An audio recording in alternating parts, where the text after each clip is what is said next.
Hay un dicho entre nosotros que dice, no valoramos las cosas hasta que no las... Eso es. Y allí descubrimos que eso que perdemos adquiere valor de indispensable, ¿verdad? Y a mí me vino esta palabra en la mente: hasta que Cristo no sea indispensable, Él es prescindible. Ahora piense en la palabra prescindible. Cuando uno tiene algo prescindible o le da carácter de prescindible, esto uno puede tenerlo o no tenerlo, que no afecta para nada.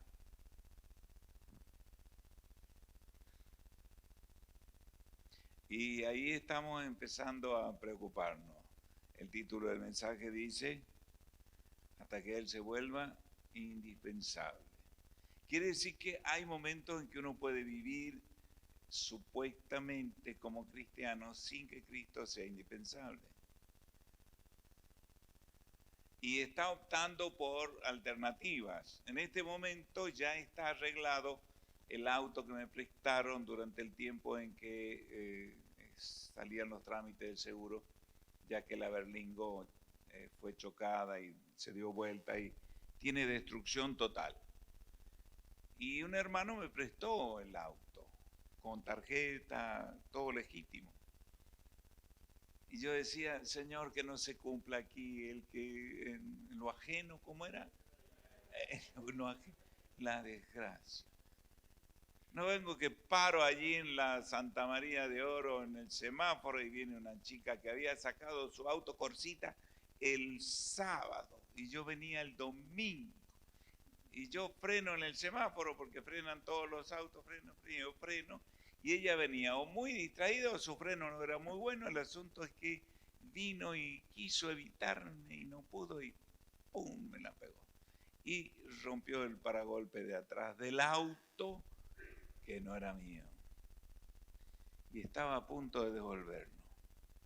Así que a gestionar con el seguro, que esto, que el otro, y hasta que lo pude dejar el lunes en el taller y me llaman ayer, don Rena, el auto ya está listo. Le dije, bueno, estoy en Buenos Aires, estábamos en Buenos Aires con Ana, con Leo, con Darío en una conferencia de pastores y hemos vuelto anoche, no, mejor dicho hoy, a las 3:30 de la mañana. Pero gracias a Dios pude descansar 9 horas. Y esta mañana puse el despertador a las 7:30 y no lo escuché.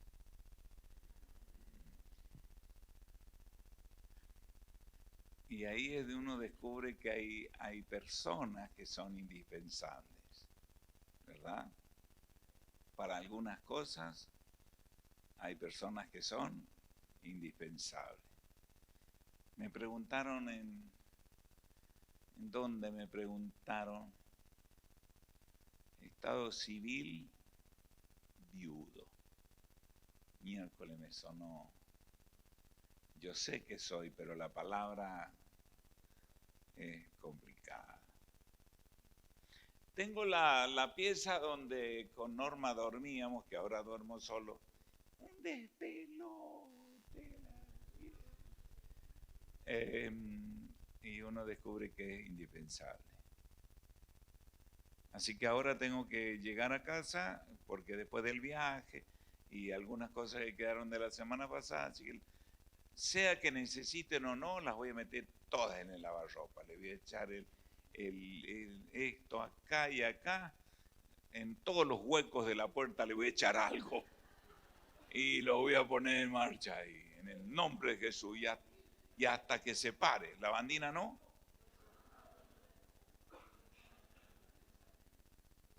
Bueno, pero voy a tener prendas nuevas.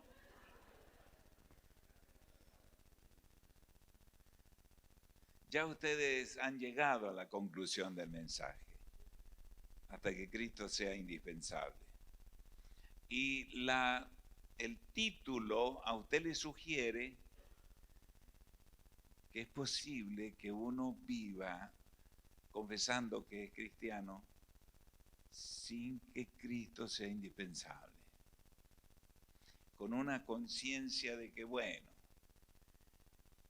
tampoco hay que ser fanático, pero hay situaciones donde o Cristo está o te tiras sin paracaídas, no se puede.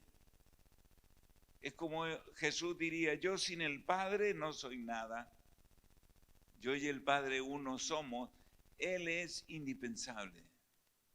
Recurro a Él, busco su palabra, escucho lo que dice, aprendo de lo que Él quiere que yo haga.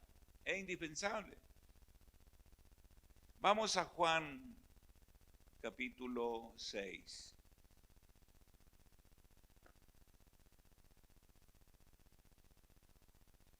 Evangelio de Juan capítulo 6.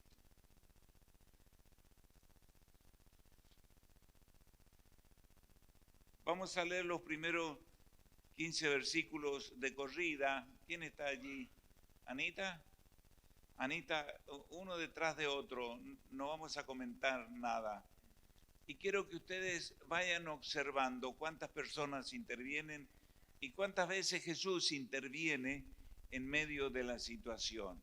Eso para que nos demos cuenta que es probable que uno se quede con un primer gesto y no pasa al segundo porque lo hizo prescindible y se quedó con el primero, pero no alcanza. No alcanza. Así que veamos esto. Jesús tuvo una controversia con los fariseos y mientras instruía a los discípulos acerca de ser testigos de Jesús, y él llegó a confrontarlo, le dijo a ellos que los que buscan su propia gloria no confían en nadie más que en ellos. ¿Cómo pueden ustedes creer si reciben gloria unos de otros? Y allí termina diciéndoles, Moisés escribió de mí.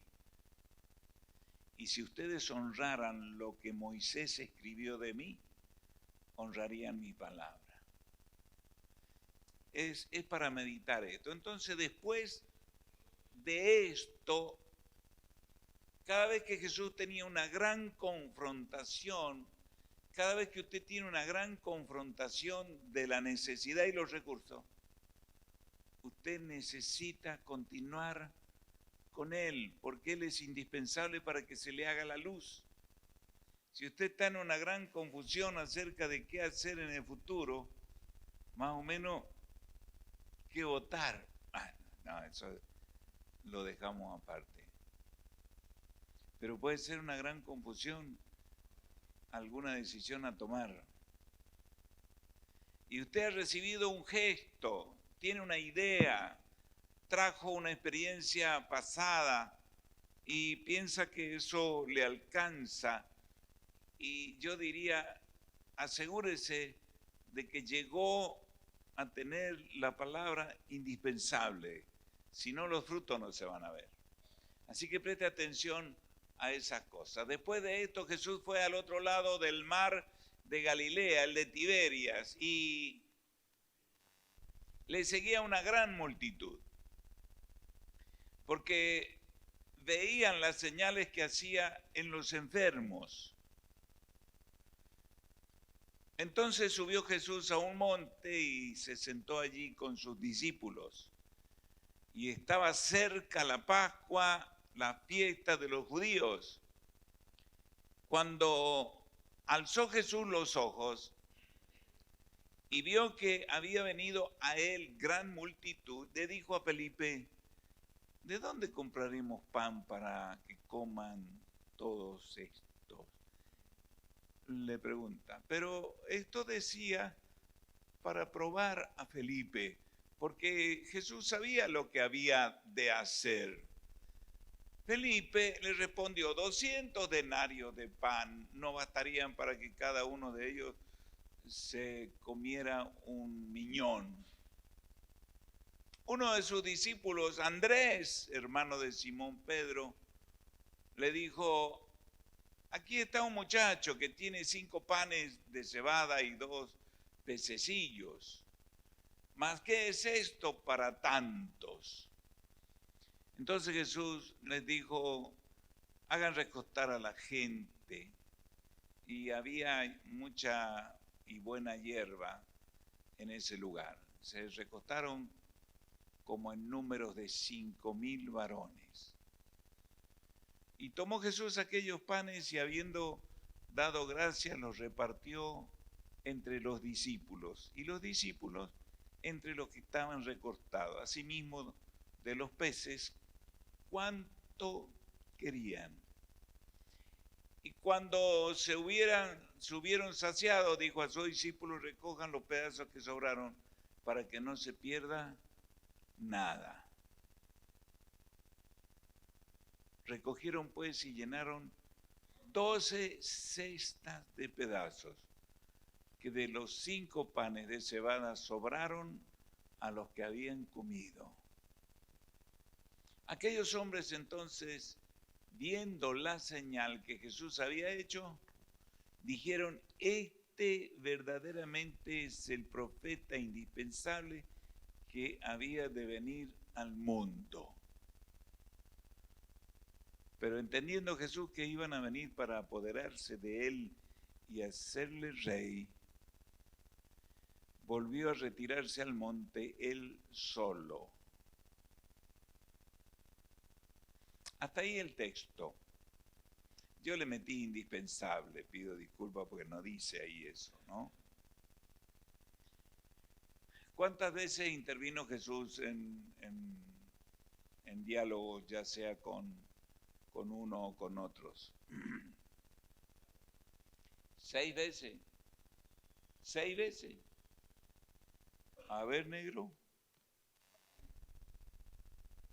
Versículo 5. El 5 en el primero. Después de esto Jesús fue al otro lado del mar de Galilea, de Tiberia, y le seguía una multitud. Sí, pero él no habló. Parece que, bueno, debe haber estado ahí, pero no hay mención. Pero dejémoslo.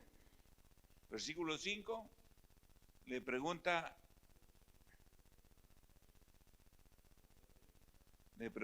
a Felipe. ¿Y por qué me preguntaba a mí? Preguntarle al pantano que está ahí atrás. ¿Por qué me preguntaba a mí? Preguntarle a uno a veces quisiera no estar. Yo cuando alguien dice, ¿hay algún voluntario que quiera dar testimonio y el dedo se va moviendo así, ay, que pase, ay, que pase? A ver, uy, no, me está apuntando a mí. Versículo siguiente.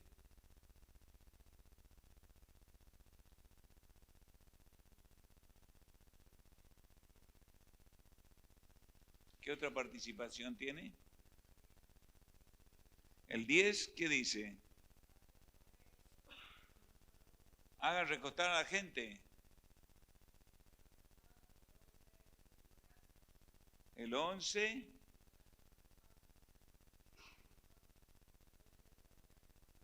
El 12, cuando manda a recoger los restos. Ustedes se dan cuenta que Jesús fue dinámico. Si nos hubiéramos parado en el primer gesto, en el versículo 5, él hizo una pregunta y lo que le respondieron no resolvía el problema. Y a veces nosotros hacemos preguntas. Señor, ¿qué hago? Señor, ¿qué hago? Señor, ¿qué hago? Y si la pregunta es legítima porque el propósito hacia el cual vamos y necesitamos una respuesta, Él responde. Señor, ¿qué hago? Señor, ¿qué hago? No quiero dejarte mal. No quiero hacer algo de lo cual me arrepienta y tenga después que justificarme, mentir, excusarme. Señor, dime qué hago. Y el tiempo está pasando y puede que si se demora la respuesta, algo se muera. Como Lázaro. Se demoró la respuesta y se murió. Y una vez que se murió hay que sepultarlo.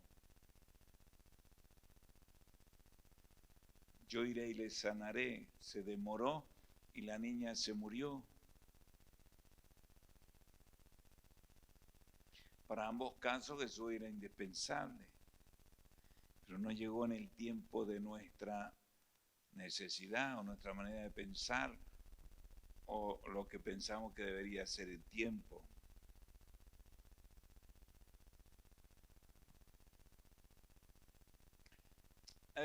Quiero ir a la conclusión ya por las dudas que ¿alguno de ustedes ha leído en algún evangelio paralelo o en algún comentario cómo es que él hizo con el tema de los panes? Recibió los panes de cebada, era como pan integral, ¿no es cierto? Unos bollitos de pan integral. ¿Y cómo fue que se dio la multiplicación? ¿Qué hizo? Oró, dice que levantando los ojos al cielo dijo Eucaristía. Se proclamó, habló y adoró en muchas palabras a Dios. Y bueno, ¿y después qué? ¿Qué? Se multiplicó. ¿Y cómo fue eso?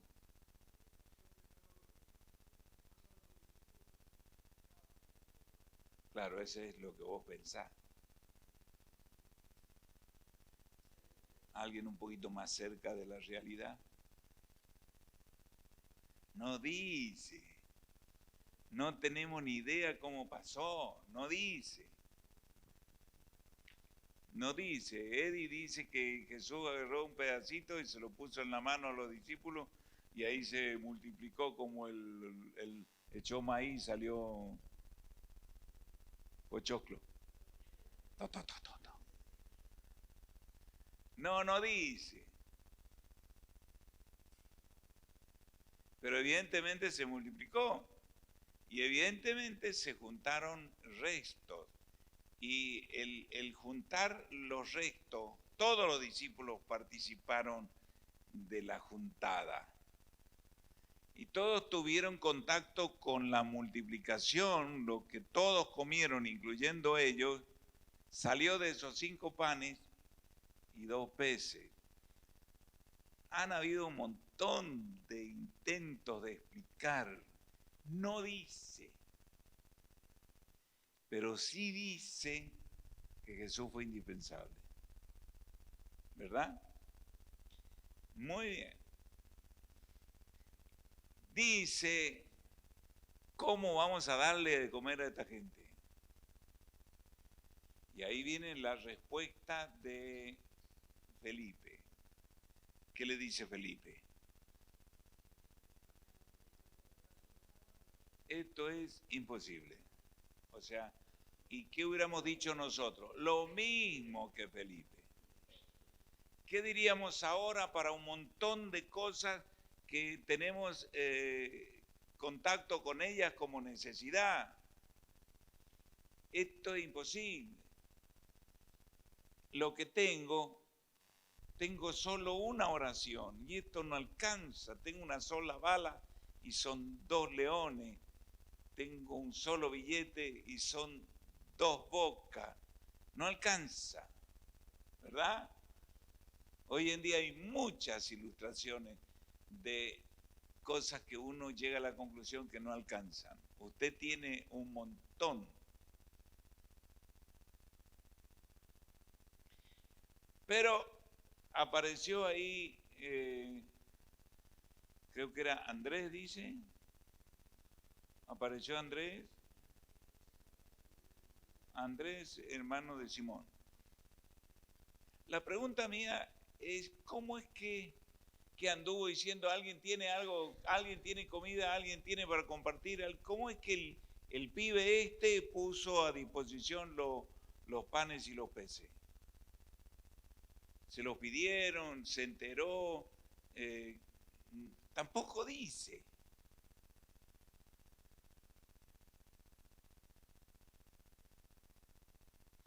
Y entonces pareciera que Jesús, en toda su omnisciencia y su omniprovidencia moviliza cosas que están fuera de nuestro alcance y que nos humillan, porque lo que Él moviliza para que sea el comienzo, comparado con la necesidad, esto es nada. ¿Qué es esto?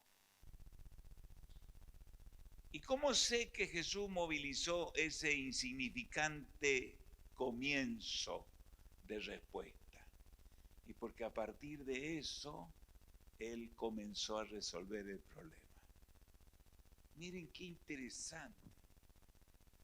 A veces uno toma decisiones definitivas porque no sabe distinguir el principio de providencia de Dios en una cosa pequeña y no la honra, porque es el comienzo de la solución del gran problema.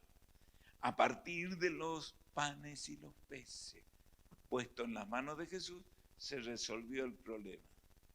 Sí, pero yo recuerdo que un hermano que tenía cáncer, contaba acá en Moreno, el tipo estaba tan enojado con Dios, con su padre, con María Santísima, con todo el mundo estaba enojado. Y él quería plata. Porque mi problema se resuelve con plata. Y entonces lo fuimos a visitar y le dijimos, mira, nosotros plata no tenemos, qué sé yo no tengo para lo que vos pensáis, cuánto necesitáis, mucho. Pero yo lo que puedo hacer es orar, eso no me alcanza a mí. Él no valoró la oración, quería plata, cash, no valoró la oración. Le dije, bueno, pero dejarnos orar. Y él se calentó y se levantó y se fue. Y se fue de la casa. Me quedé con la señora y el hijo y Norma. Quedamos ahí. Así que dijimos, Señor, este muchacho, según él, necesita dinero. Tiene un cáncer que evidentemente va para muerte. Su cuerpo no va a soportar la experiencia de vida por un tiempo. O después de un tiempo ya. Y fue así, se murió de cáncer. Pero con el tiempo, el padre con el que estaba peleado de hacía 20 años, lo llama, estaba en Moreno, de la capital, y el padre era un empresario, tenía mucho dinero. Y entonces lo llamó y le dijo, hijo, estuve pensando en vos, necesito que me des una mano, y venite a trabajar conmigo, y yo te voy a dar una mano, y que esto, y que el otro. El asunto es que se juntaron, resolvieron sus problemas y empezó a trabajar con el viejo, y el viejo le empezó a pagar bien, y le empezó a dar porcentaje en no sé qué negocios que tenía él con la empresa. El tema es que pronto tuvo mucho dinero. Con el tiempo tuvo una gran experiencia con Jesús, seguramente humillante para él, porque es más o menos lo que los discípulos encontraron cuando juntaron todas las cestas. Yo no sé si era una cesta así, una canasta así o una canasta grande. El asunto es que juntaron cosas que sobraron, comieron hasta saciarse y sobró. Y cada uno tenía el fruto de lo que sobró, más todo lo que consumieron. Y ellos dijeron, la verdad que a la hora de este tipo de necesidad Jesús es indispensable. Esa era la enseñanza que Jesús quería dejar en ellos, porque en el futuro, en el cual nosotros estamos ahora, estamos en situaciones similares a esta. Y razonamos como Felipe. Y no discernimos sus providencias para empezar. Todas las grandes empresas comenzaron con un emprendimiento familiar chiquitito, ahí, chiquitito, en un garaje, en una piecita, con 4 cositas. Esta congregación empezó en un caño chiquitito. Los misioneros que venían llevaron la necesidad y dijeron, nosotros podemos dar un préstamo, y se construyó este templo. ¿Con qué? ¿Con las ofrendas que juntaban los hermanos allí en el caño? No. ¿Que la pagaron con el tiempo? No, la pagamos nosotros después cuando vinimos.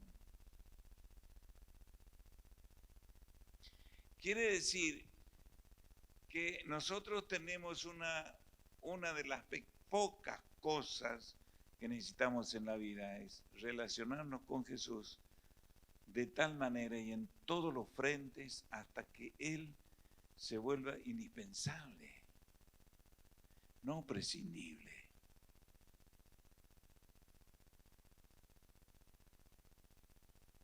La experiencia ya está, usted ya la vio, ya sabe lo que es indispensable y sabe lo que es prescindible. Ya lo sabe, yo sé que usted lo sabe. Y seguramente ahora está pensando, yo estoy en una situación donde si Dios no hace algo, esto no sale. Bueno, pero esté atento. Porque puede que usted no tenga lo que piensa que necesita, pero Dios viene con un pastor más seco que lengua el oro de bolsillo, porque nosotros en ese tiempo no teníamos nada. En Moreno nuestros comienzos fueron muy pobres y el sueldo era mezquino. Nosotros rascábamos todos los tarros todas las veces. Y no teníamos para ofrecerle dinero, y la iglesia tampoco tenía, pero sí podíamos orar, panes y peces. Voy a un ejemplo. Usted a lo mejor está trabajando, está estudiando, tiene un emprendimiento, ha emprendido una pyme, y la cosa se está complicando.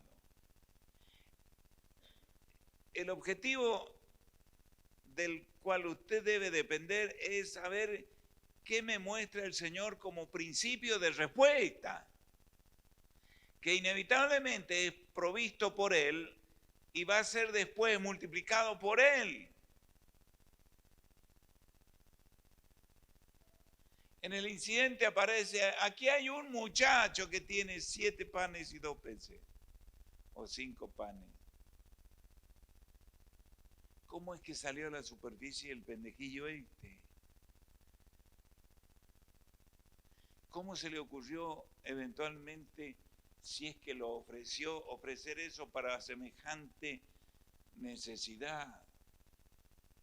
¿Quién le dijo al pibe que se identificara como que tenía estos panes y estos peces a conocimiento de los discípulos?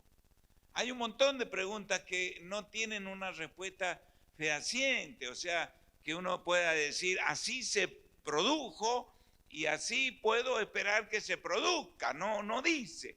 ¿Cómo multiplicó Jesús los panes? No dice. Y usted se imagina y se imagina y se imagina. Sí, puede ser, qué sé yo, Él es soberano en eso. Pero ¿por qué no dice? Para que Jesús sea indispensable para nosotros hoy, en cualquier circunstancia. ¿Y cómo lo vas a hacer? Deja que Él, porque dice, y Él sabía cómo iba a resolver el problema que Él mismo generó. La gente vino por Él. Entonces viene la segunda pregunta. Asegúrese que su estilo de vida provoque que vengan a usted los problemas por lo que usted es en Cristo. Porque seguramente Él sabe cómo resolver esas cosas. Y no al revés, que tengamos que acudir a Él con oraciones de emergencia porque metimos la pata, porque no estamos alineándonos con Él, porque no le estamos encontrando la vuelta al camino. Anita, hay un pasaje allá en el libro de Jueces, capítulo 16, se trata de Sansón.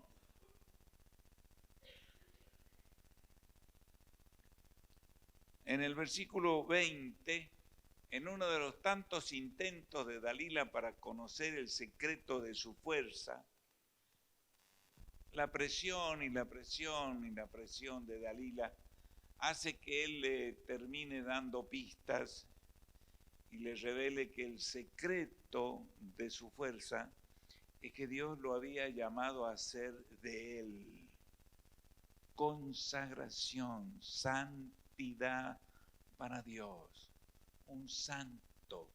Los demonios decían, sabemos quién eres, el Sansón de Dios, el santo de Dios, el consagrado, el puro, el íntegro. Póngale el nombre que quiera.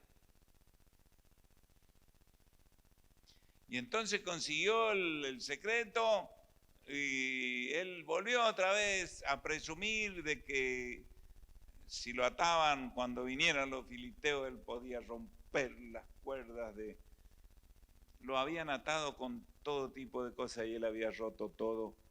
Y dice el versículo 20, y le dijo en esa última prueba, después que le había cortado el pelo y la barba,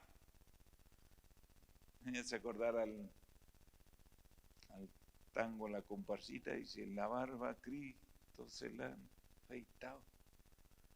Y le cortaron el pelo a Sansón.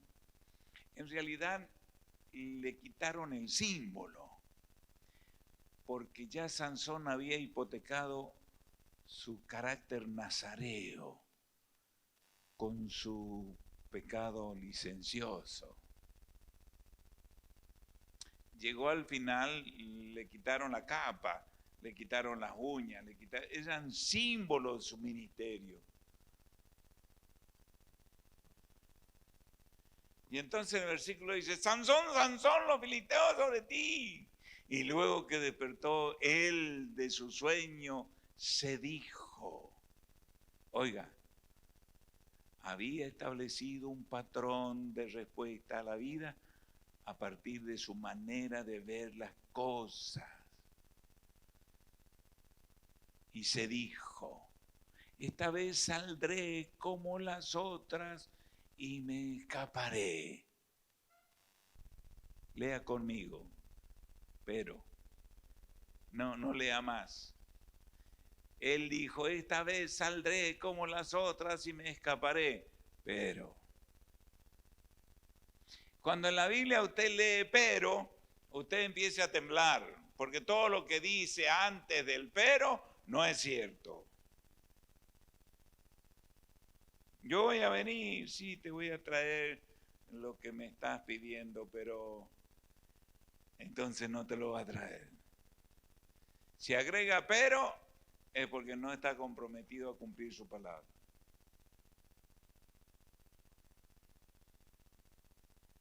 O porque no puede. Y él lo sabe, pero de todos modos se comprometió. Yo les voy a traer una nueva Argentina. Pero es muy mentiroso. Es muy tramposo. Es muy engañador. Y por otro lado tenemos ruge. Así, como dice Marco la canción, que ruge el león. Y en realidad es un gato que lo han proyectado en la pared y aparece como león, pero es un, bueno, qué sé yo.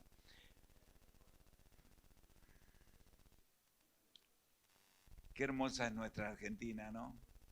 Todos los climas, podemos sembrar en la Argentina lo que se nos dé la gana, lo tiramos y sale. Es tan buena la tierra que tiramos políticos y salen. El tema es que, ¡qué nivel! Alguna vez tendría que ser un poco mezquina la tierra, ¿no? Bueno, por ahí oramos. Esta vez saldré como las otras y me escaparé, pero él no sabía que Jehová ya se había apartado de él. porque había instalado un estilo de vida haciendo de Dios la unción del Espíritu prescindible, a tal punto que no se dio cuenta cuando dejó de tenerla. Uy, la billetera. Y tengo los documentos. Y tengo que subir al avión y sin documentos. Y ahí descubrimos que es imprescindible encontrar la billetera, porque ahí está el documento y no encontramos el documento y la hora se vino. ¿Y qué sentido tiene que yo llegue allá al aeropuerto con el avión, el ticket y todas las cosas y me dicen documento, no lo tengo? ¿Puedo viajar? Indispensable. No puedo viajar. Y no sabía que Jehová se había apartado de él. Muchos de nosotros no distinguimos el apoyo o no de él en las cosas que clamamos. Orar es fácil, saber que tengo el apoyo como respuesta de la oración que hice es otra cosa. Hacemos muchas oraciones que no tenemos ninguna seguridad de que él va a respaldarlas con su respuesta. Muchas, demasiadas, porque nos hemos hecho prescindibles de su respuesta. Insistimos, Dios tiene que responder, Él tiene que hacer, porque Él es todopoderoso, Él nos va a sacar. Y Él dice, yo nunca me comprometí a sacarte. Yo sé que metí la pata, pero Dios me ama, Él es amor, yo sé que esto, sí, seguro va a ser complicado, pero voy a salir adelante. Y Él dijo, no vas a salir. No vas a salir. Hay muchas cosas que se van a morir y no van a resucitar. No vas a resucitar. Pero vos sos bueno, vos sos Dios, vos esto, vos nos amas, tu palabra lo dice. Yo nunca te dije nada al respecto. Hasta que Cristo sea indispensable, no tenemos nada. Solo tenemos multitud, sin hambre, bolsillos sin plata, y si tuviéramos plata no tenemos panadería a la redonda para conseguir suficiente pan.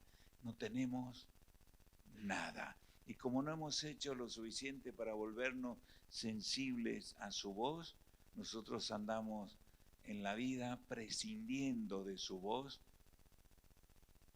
y se nota. ¿Y cómo se nota? Y ponme el versículo siguiente, Anita. Mas los filisteos le echaron mano y le sacaron los ojos y le llevaron a Gaza y le ataron con cadenas para que moliese trigo en la cárcel. 22. Y el cabello de su cabeza comenzó a crecer después que fue rapado. Entre un tiempo llamado versículo 21 y 22, tiempo.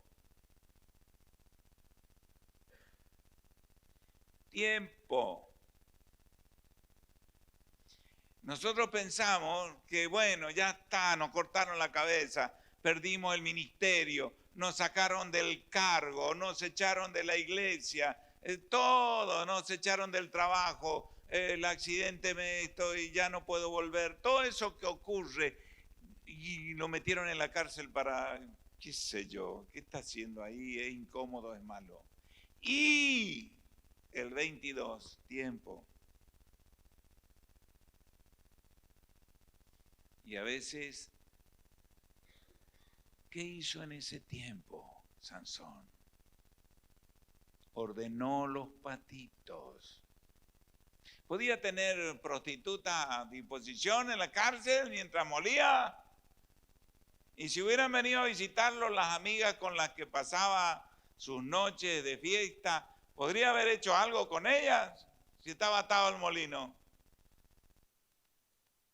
O sea que lo mejor que tuvo en su tiempo de despilfarro no le servían en este momento. Y entonces, ¿a qué se dedicó? Aparte de moler trigo dando vuelta a la piedra esa, como un burro, como un animal. Ordenó patitos. Y dijo, Señor, tú me llamaste al ministerio, tú me diste esta tarea, tú me pusiste en este lugar. Tú eres el que le dio inicio a mi vida. Todo comenzó en el vientre y en la intención de mi madre. Yo soy fruto de una intención espiritual de mi madre. Yo soy Sansón, nazareo. Tuvo tiempo de ordenar su patito. Y comenzó el cabello de su cabeza a crecer después que fue rapado. ¿Eso qué significa? Que a medida que pasaba el tiempo, Dios le estaba dando tiempo a reflexionar sobre qué hacía allá, si tu lugar es acá. ¿Qué haces acá si tu lugar es allá?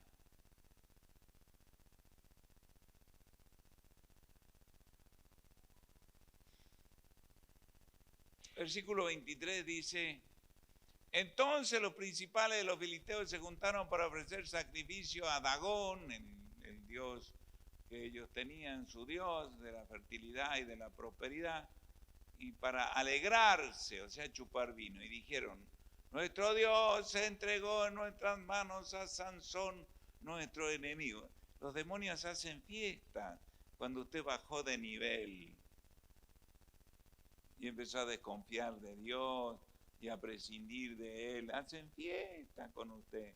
Usted es motivo de fiesta. Hay un videíto dando vuelta, yo no sé si lo hice llegar a los maestros o a... Sé que lo he hecho llegar. No sé si te llegó, Eliana, donde explica qué hacen los dirigentes de Halloween el 31 de octubre. Hacen fiesta. Los demonios hacen pacto.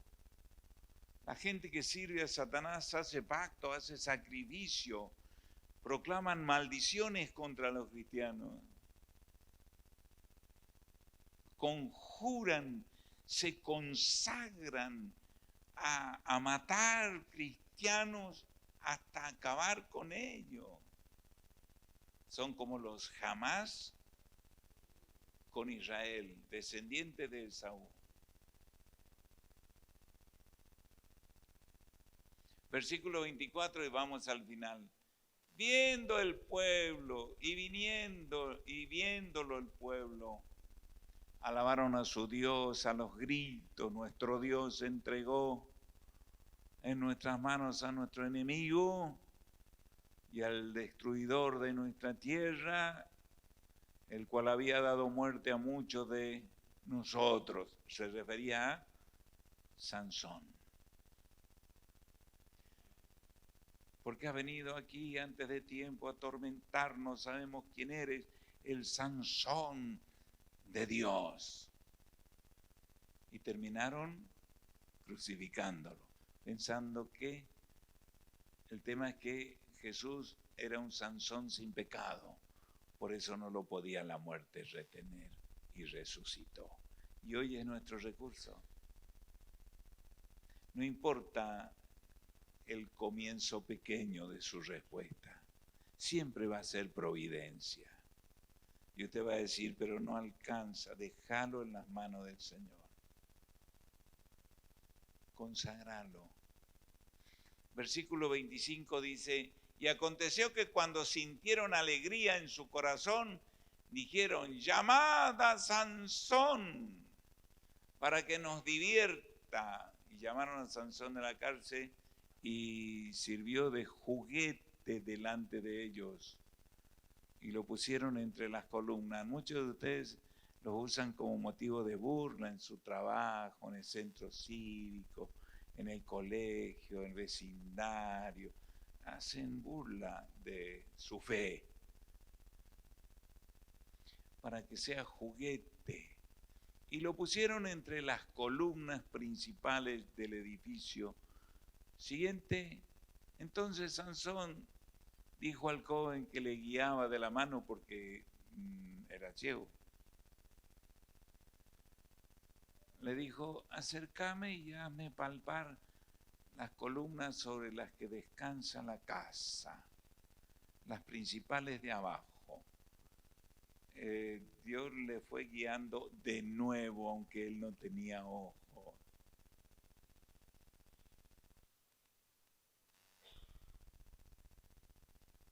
Recuperó el principio de la sabiduría.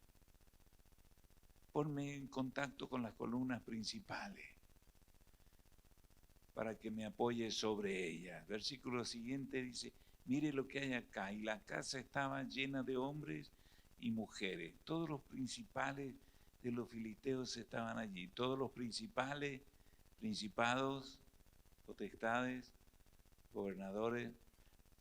Y en el piso alto había como 3.000 hombres y mujeres que estaban mirando el escarnio que le hacían a Sansón. ¿Ve la cruz? Todo el mundo decía, si eres el Hijo de Dios, hágate. Lo usaban como un juguete. Tal vez usted es juguete de burla de su familia, le hacen bullying por su fe. Y usted no sabe qué hacer. Tranquilo, asegúrese que está alineado con el Señor y Él le va a traer una palabra de sabiduría. Versículo siguiente. Entonces clamó Sansón a Jehová y dijo, Señor Jehová, acuérdate ahora de mí y fortaléceme, te ruego solamente esta vez, oh Dios, para que de una vez tome venganza de los filisteos por mis 2 ojos. ¿Y por qué no dijo por alguna otra cosa?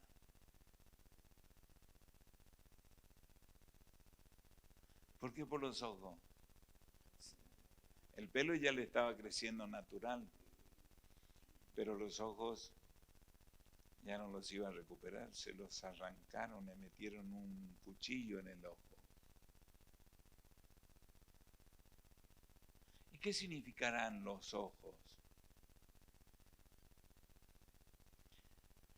Cuando uno pierde la visión espiritual de las cosas, es ciego.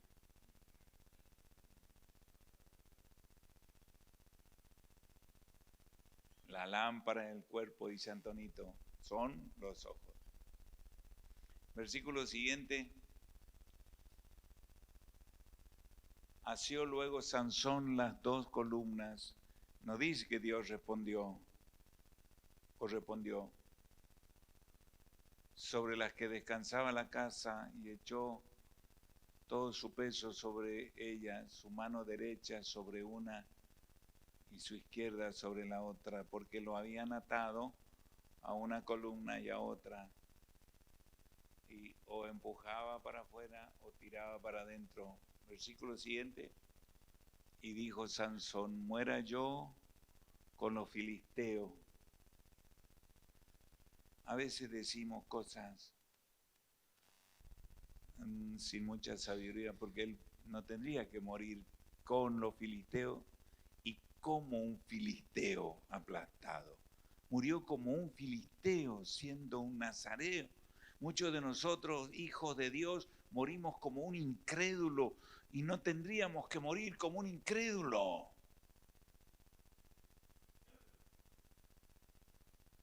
Entonces se inclinó con toda su fuerza y cayó la casa sobre los principales y sobre todo el pueblo que estaba en ella.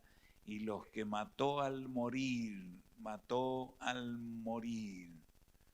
fueron mucho más que los que había matado durante toda su vida. En un gesto final. Él se dio cuenta que en el camino hizo a Dios prescindible. Y al final se dio cuenta que los ojos representaban la posibilidad de seguir en el ministerio. Y ahí volvió a tener que depender de Dios. ¿Qué es hacer de Jesús imprescindible?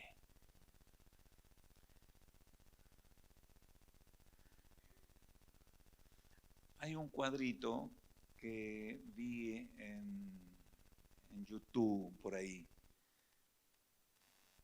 donde está la esposa llorando en la cama y el marido dado vuelta para el otro lado con el celular y no sé qué otras cosas.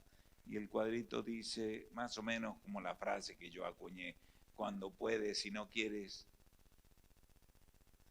te preparas para querer.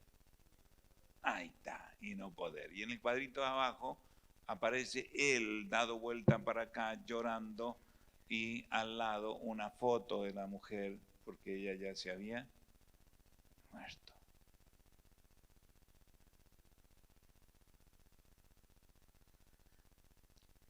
Cuando uno puede y no quiere, se prepara para querer y no poder. Cuando uno no hace a Jesús imprescindible, se prepara para necesitarlo desesperadamente y no lo tendrá.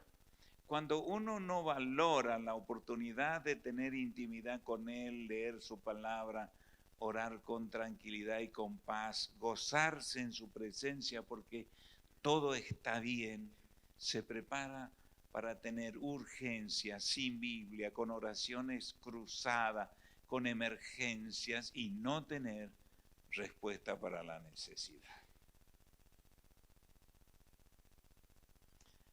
Bien, esta vez voy a salir airoso como las otras veces, pero no sabía que Jehová se había apartado de él. Hermanos, termino con un testimonio. Tengo un libro, en algún lugar de la biblioteca debe estar. Es la biografía de William Branham.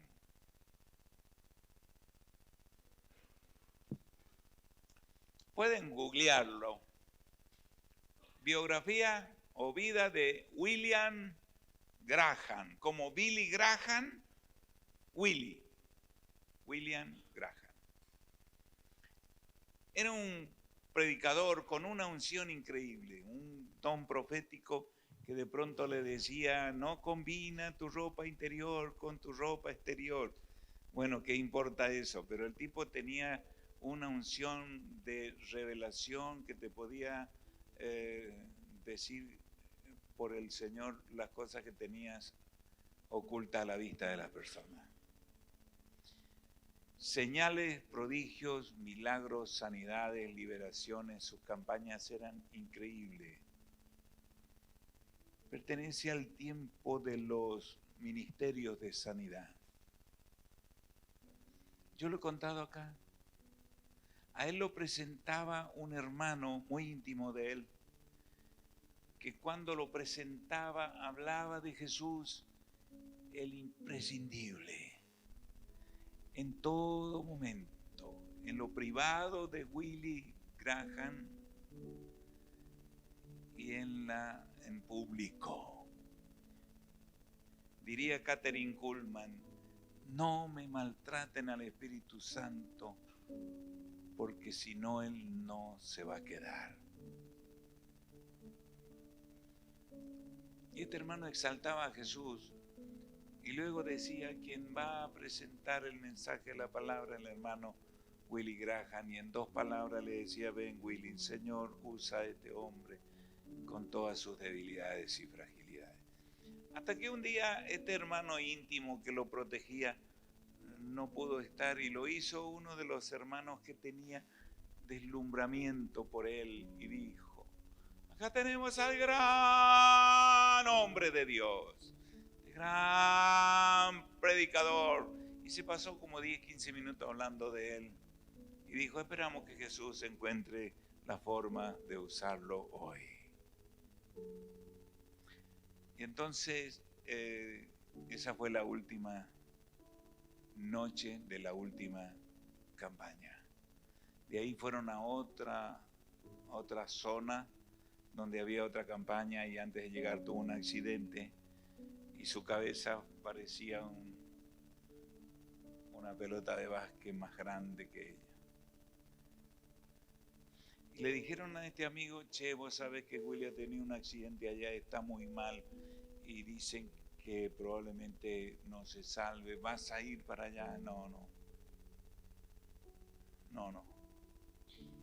Dios, antes de que terminara la última noche, me dijo, se acabó con Willy. No tiene sentido que yo vaya allá. Dios le soltó la mano acá. A muchos de nosotros Dios nos ha soltado la mano y no nos hemos dado cuenta. Y eso es lo peligroso. No que tengamos lucha contra principados y potestades, que tengamos dificultades. El problema es no tener certeza de que Él está conmigo. Como diría Moisés, si tú no vas conmigo, yo de aquí no me muevo. Nosotros nos movemos igual. Él no es imprescindible. Su voz no es imprescindible. Su consejo, su gesto, su aprobación no es imprescindible.